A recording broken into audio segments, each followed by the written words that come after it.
नमस्कार, म सकुशा। ग्लोबल न्यूजमा स्वागत छ। सुरुमा हेडलाइन्स। श्याम घिमिरेमाथि आक्रमण गर्नेलाई कडा कारबाही गर्ने कांग्रेस पदाधिकारी बैठक निर्णय। क्रियाशील सदस्यता छानबिन समितिलाई सघाउन आग्रह। एमाले एकताको प्रयास निरर्थक बन्दै ओलीको सत्ता बहिर्गमनपछि एकता थप सङ्कटमा। ओली नेपालको आफ्नै अडान यथावत। राजधानीका सडक चोकमा फोहोर थुप्रियो। महानगरको व्यवस्थाले सडक दुर्गन्धित, सर्वसाधारण नाक थुनेर हिँड्न बाध्य। सार्वजनिक सवारी साधनमा वृद्धि भएको भाडा दरले सर्वसाधारण मारमा। पेट्रोलियम पदार्थमा मूल्य वृद्धिले भाडा वृद्धि भएको सरकारी अधिकारीको भनाई। एसियन भलिबल च्याम्पियनसिप प्रतियोगितामा नेपालमाथि रोक। कोरोना रेड जोन भन्दै एबिसीले प्रतियोगीको सूचीबाट हटायो। पाटन अस्पतालमा कमिसनको गजब कायदा। स्वास्थ्य सामग्री खरिदमा अनियमितता। भेन्टिलेटरमा 1 करोड 60 लाख कमिसन। टेन्डरमा अमेरिकी, खरिदमा चिनिया। अस्पताल र सप्लायर्स बीचको धन्दा। महामारीमा करोडौं कुम्ल्याउने योजनाको खास खुलासा मात्र निगरानीमा।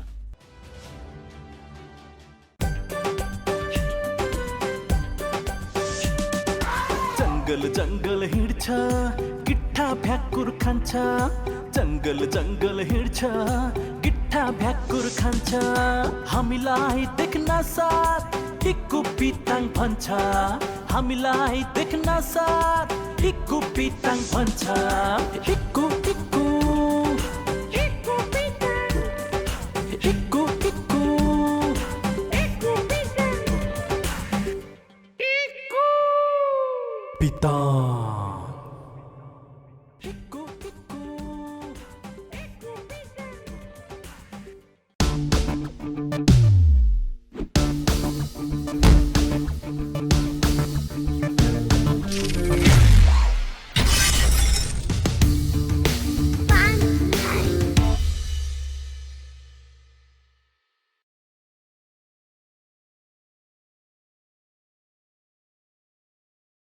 पाटन अस्पतालमा कमिसनको गजब कायदा। स्वास्थ्य सामग्री खरिदमा अनियमितता। भेन्टिलेटरमा 1 crore 60 lakh commission.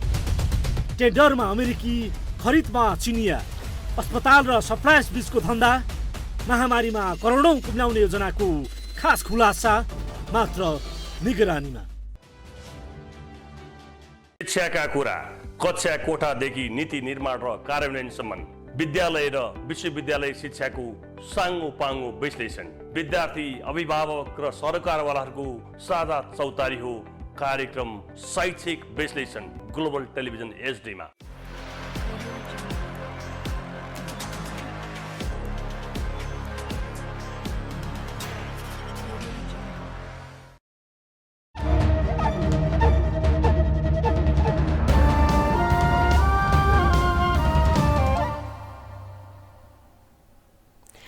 Global news अब विस्तारमा। क्रियाशील सदस्यता छानबिन समितिका सदस्य श्याम घिमिरेमाथि आक्रमण गर्नेमाथि कांग्रेसले कडा कारबाही गर्ने भएको छ। शनिबार बसेको पार्टीको पदाधिकारी बैठकले पार्टीको क्रियाशील सदस्यता छानबिनका लागि गठित छानबिन समितिका सदस्य घिमिरेमाथि आक्रमण गर्ने सिन्धुपाल्चोक क्षेत्र नम्बर 1 का सभापति बालकृष्ण बस्नेत र त्यसमा संलग्न अन्य कार्यकर्ताहरूलाई कारबाही गर्न पार्टीको अनुशासन समितिलाई निर्देशन दिएको हो। 24 घण्टाभित्र स्पष्टीकरण काटेर 3 दिनभित्र संगठनको अनुशासनको कारबाही गर्नका लागि सभापति शेरबहादुर देउवाले पार्टीको अनुशासन समितिलाई निर्देशन दिनुभएको छ। बैठकले क्रियाशील सदस्यता छानबिन समितिलाई सहयोग गर्न पनि पार्टीको सिङ्गो पंक्तिलाई आह्वान गरेको छ। विधिसम्मत प्रक्रियालाई आत्मसात गर्दै क्रियाशील सदस्यता छानबिन समितिले काम गरिरहेको र त्यसलाई सहयोग गर्न पनि पार्टी पंक्तिलाई आह्वान गरिएको प्रवक्ता शर्माले बताउनुभयो। महाधिवेशन तयारी गरिरहँदै गर्दा विभिन्न प्रक्रियाहरू, विधिसम्मत प्रक्रियाहरू गरिरहँदै गर्दा सबैले संयमतापूर्वक त्यो प्रक्रियालाई आत्मसात गर्न र क्रियाशील सदस्यता छानबिन समितिलाई सहयोग गर्न, पार्टीको निर्वाचन समिति लगायतका सबै तहलाई, समितिलाई सहयोग गर्न जरुरी छ। बैठकले महाधिवेशनको क्रममा कुनै पनि खालको अराजक गतिविधि नगर्न पनि पार्टीका नेता कार्यकर्तालाई सचेत गराएको छ। नेपाली कांग्रेसको आगामी भाद्र 16 देखि 19 गते हुने 14औं महाधिवेशन हुँदैछ।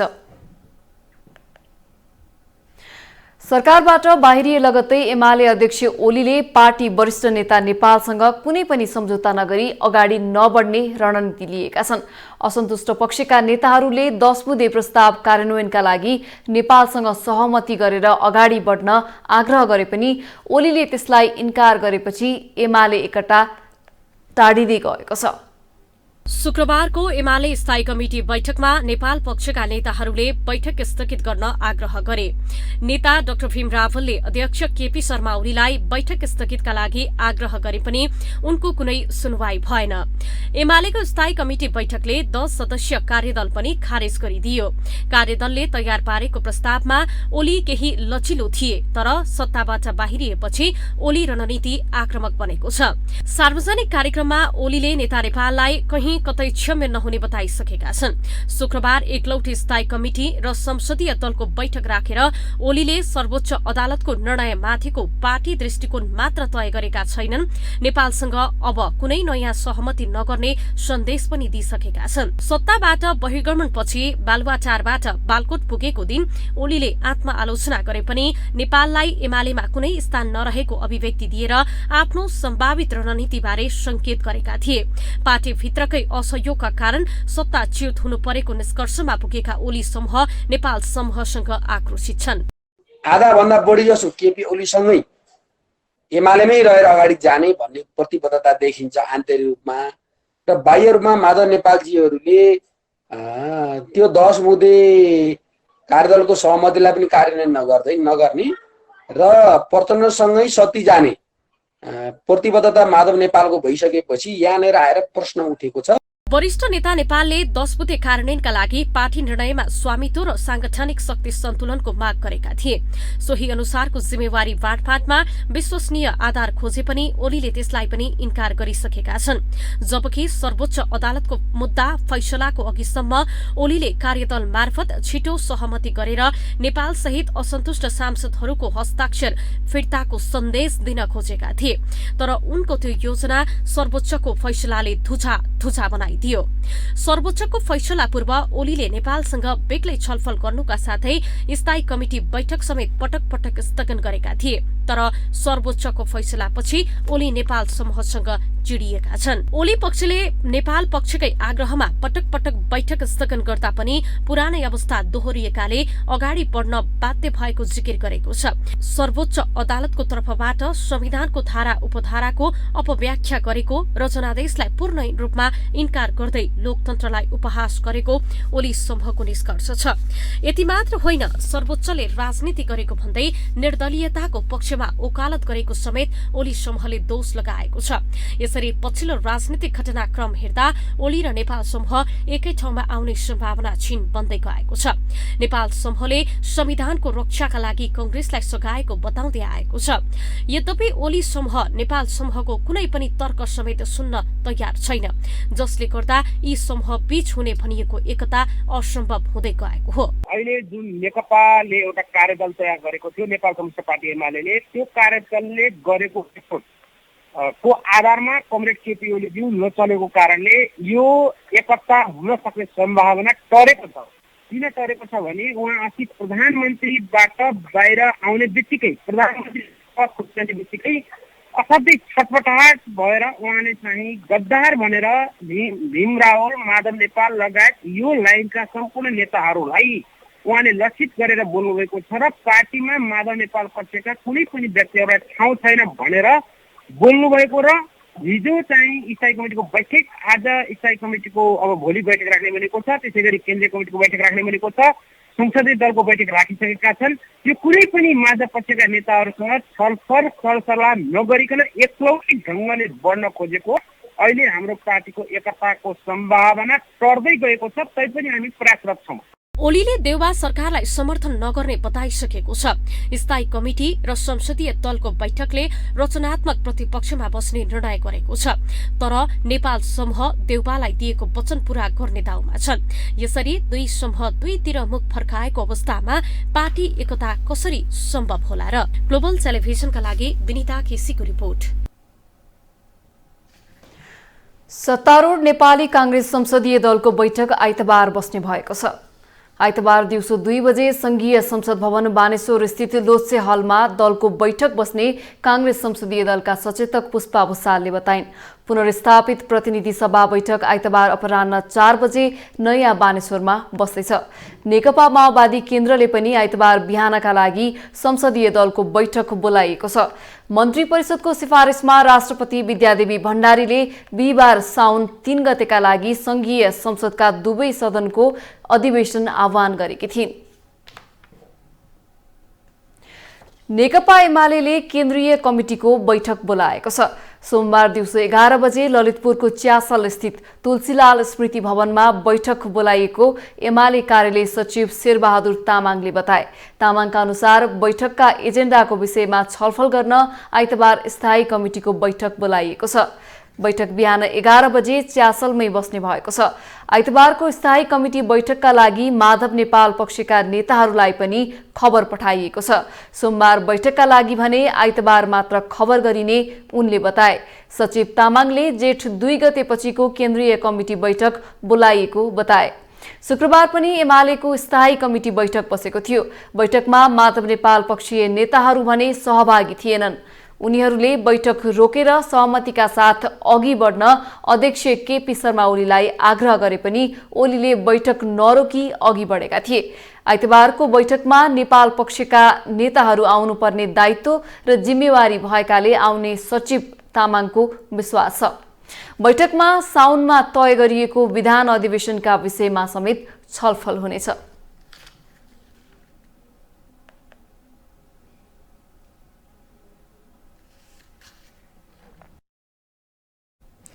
नेकपा एमालेका नेताहरूले पार्टीलाई एकताबद्ध बनाउन सम्पूर्ण ध्यान केन्द्रित गर्ने प्रतिबद्धता व्यक्त गरेका छन्। पार्टीलाई एकताबद्ध बनाउन गठित कार्यदल जुटाएको 10 बुँदे सहमति कार्यान्वयन गर्दै अघि बढ्ने निर्णय गरिएकोले एमाले संसदीय दलका उपनेता सुभाष नेमुवाङले बताए। माधव कुमार नेपाललाई पनि हामीले बुझाएका छौं। अब आर्थिक समाचार।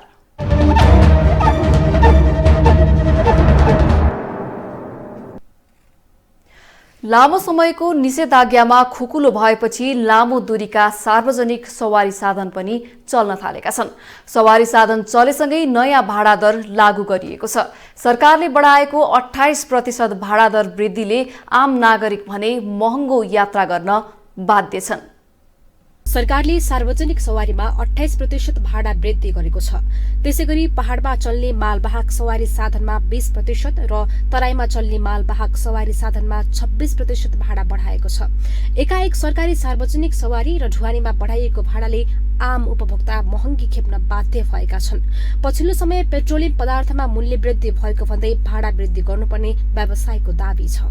निरन्तर उकालो लागेको पेट्रोलियम पदार्थको मूल्य, चालक, सहचालकको खर्च र सवारी साधनमा हुने मर्मत लगायत अरू विभिन्न खर्चका कारण भाडा बढाइएको यातायात व्यवस्था विभागको भनाइ छ। फ्युलको प्राइस पनि बढ्यो यो बीचमा। त्यस्तै अब उहाँहरूले प्रयोग गर्ने यो गाडीहरूको मर्मत सम्भार, उहाँहरूले गाडी किन्नलाई जुन इन्भेस्टमेन्ट गर्नुभएको छ त्यसको ब्याज, यो पाठ पूर्जा, मर्मत सम्भार सबै कुराको चाहिँ भाउ बढ्ने, हाम्रो भाडा नबढ्ने, यो चाहिँ भएन भनेर उहाँहरूले 6-7 वर्षदेखि माग राख्दै आउनु भएको थियो।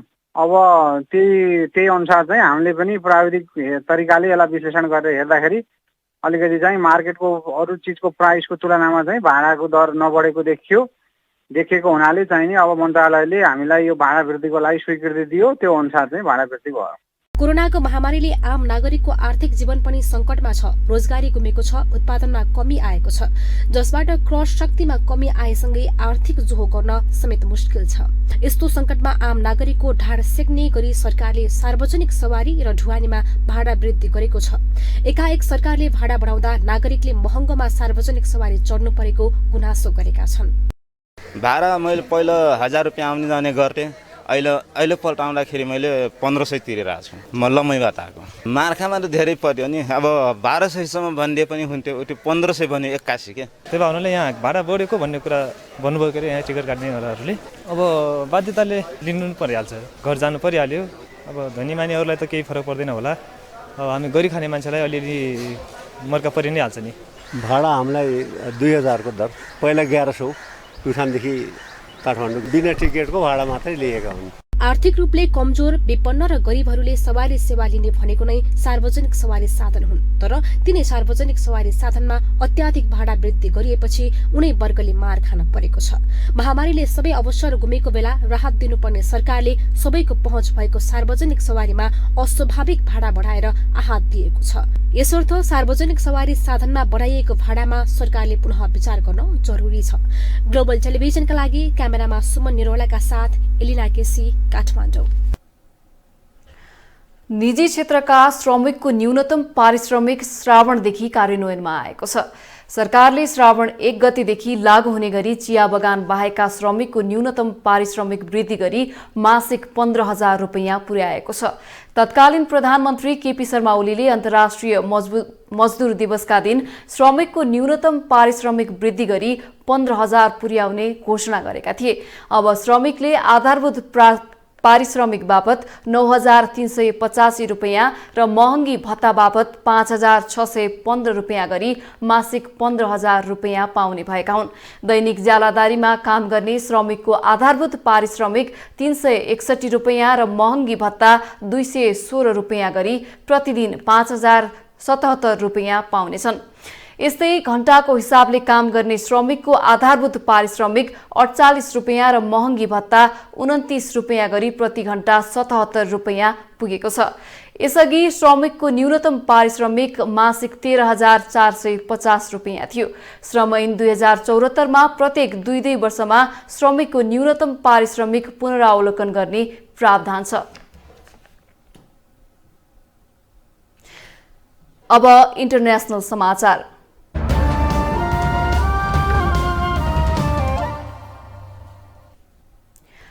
भारत सरकारले कोभिड-19 महामारीको तेस्रो लहरको खतरा रहेको जनाएको छ। सरकारले नै भारतमा महामारीको तेस्रो वेभ आउन सक्ने जनाएको हो। सरकारले नागरिकलाई महामारीबाट बस्न आवश्यक सतर्कता अपनाउनु पर्नेमा जोड दिएको हो। भारत सरकारको स्वास्थ्य सम्बन्धी अनुसन्धान गर्ने निकाय नेशनल इन्स्टिच्युट फर ट्रान्सफर्मिङ इन्डियाका सदस्य भिके पाउलले सो चेतावनी दिएका हुन्। उनले अहिलेको अवस्थामा थप सतर्कता अपनाउने र आवश्यक तयारी नगर्ने हो भने भारतमा तेस्रो वेभको खतरा रहेको र त्यो वेभ आगामी 100 देखि करिब 125 दिनमा आउन सक्ने बताएका छन्। हालै विश्व स्वास्थ्य संगठनले कोभिड-19 को विश्व अवस्थाको मूल्याङ्कन गर्दै आगामी दिनमा पनि यो चुनौती रहेको जनाएको थियो। विश्व स्वास्थ्य संगठनले पनि अहिले विश्वका कतिपय देशमा देखिएको यो महामारी विरुद्धको सतर्कताको अवस्था हेर्दा त्यो पर्याप्त नभएको र आवश्यक मात्रामा आगामी दिनमा थप सतर्कता अपनाउनु पर्ने जनाएको थियो। युद्धरत तालिबानसँग वार्ता गर्न अफगान शान्ति मध्यस्थकर्ता टोली कतारको दोहा गएको छ। बढ्दो हिंसाको बीच 10 सदस्यीय टोली राष्ट्रिय मेलमिलापको लागि अफगानिस्तानको काबुलबाट दोहा गएको हो। टोलीमा उच्च परिषदका प्रमुख अब्दुल्ला अब्दुल्ला, पूर्व उपराष्ट्रपति मोहम्मद करिम खलिली, अता मोहम्मद नूर, मुख्य वार्ताकार मासुम इस्तना कजई, सलाम रहिम, फातिमा गिलानी र शान्ति मामिला मन्त्री सादत मन्सुर नादेरी रहेका छन्। पूर्व राष्ट्रपति हादिम करजई प्रतिनिधिमण्डलको साथ काबुल एयरपोर्ट पुग्नु भएको थियो। उहाँले प्रतिनिधिमण्डल पूर्णतया आधिकारिक रहेको र तालिबानसँग वार्ता गर्ने जानकारी दिएका छन्। यसैबीच उच्च परिषदका प्रमुख अब्दुल्लाले यस वार्ताले देशका विभिन्न भागमा सुरक्षा बल र तालिबान बीच चलिरहेको हिंसा रोकिन सक्ने आशा व्यक्त गरेका छन्। अब खेल समाचार।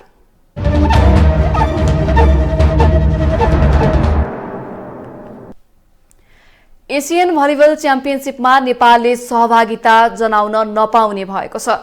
आयोजक फिलिपिन्सले नेपाल र भारतलाई राखेसँगै एसियन सिनियर महिला भलिबल च्याम्पियनसिपमा नेपाल खेल्नबाट वञ्चित भएको। कोरोना भाइरसको उच्च जोखिम रहेको भन्दै खेलमा सहभागिता नहुने भएको। नेपालले महिना दिनदेखि तयारी गरेको भए पनि सहभागी हुन नपाउँदा खेलाडीहरू निराश भएका छन्। ठूलो प्रतियोगिता खेल्न पाउने उमङ्गका साथ तयारी गरेको नेपाली टिम स्तब्ध भएको छ। 8 टोलीले मात्र प्रतिस्पर्धा गर्ने तालिका सार्वजनिक भएसँगै नेपालको अवसर गुमेको हो। कोरोना भाइरसको रेड जोनमा नेपाल रहेको भन्दै एबिसीले प्रतियोगितामा समावेश नगरेको मुख्य प्रशिक्षक जगदीश भट्टले बताए।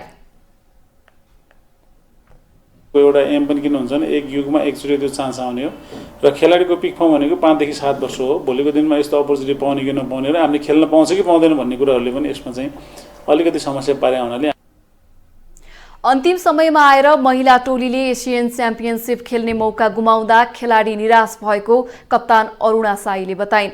ठूलो प्रतियोगितामा सहभागिता जनाउने मौका गुमाए पनि अन्य प्रतियोगितामा टोलीले राम्रो प्रदर्शन गर्ने उनले विश्वास व्यक्त गरिन्। अब ठ्याक्कै एक महिना नै ट्रेनिङ गरेर ठ्याक्कै न्युज सुन्दाखेरि चाहिँ सबै निराश चाहिँ हुनुभएको थियो। तर अब यही मात्र इन्ड पनि त होइन नि त। अब लाइफमा अप एन्ड डाउन भइरहेको हुन्छ, त्यसलाई फेस गर्नुपर्छ भन्ने एउटा लेसन पनि पायौँ हामीले। अब एसियन च्याम्पियनसिप आगामी अगस्त 29 देखि सेप्टेम्बर 5 सम्म हुँदैछ। नेपालको सहभागिताका लागि राष्ट्रिय खेलकुद परिषद राखेपले समेत आर्थिक सहयोग गर्ने प्रतिबद्धता जनाएसँगै संघले खेलाडीलाई बन्द प्रशिक्षणमा राखेर तयारीको वातावरण मिलाएको थियो। यससँगै हामी ग्लोबल न्युजको अन्त्यमा आइपुगेका छौं। बिदा हुनु अघि अहिलेसम्मका हेडलाइन्स फेरि एकपटक। श्याम घिमिरेमाथि आक्रमण गर्नेलाई कडा कारवाही गर्ने कांग्रेस पदाधिकारी बैठक निर्णय। क्रियाशील सदस्यता छानबिन समितिलाई सघाउन आग्रह।